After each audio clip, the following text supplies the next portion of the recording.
How to change email on Facebook. Welcome and let's get right into this tutorial.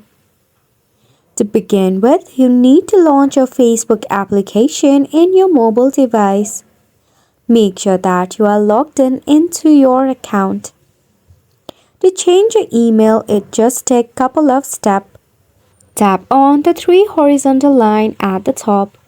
Select on Settings and head over to Meta Account Center. Click on Personal Details. Tap on Contact. From here, tap on Add New Contact and select Email. Enter the email address that you want to link into your Facebook account. After that, choose the account and select on the Next button. By this way, you'll be able to link or change your email address.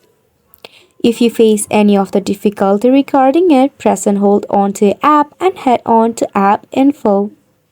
For stop it, head to Storage and Cache and tap on Clear Cache. If not, you need to check for an update. Open up your Play Store or App Store and search for Facebook.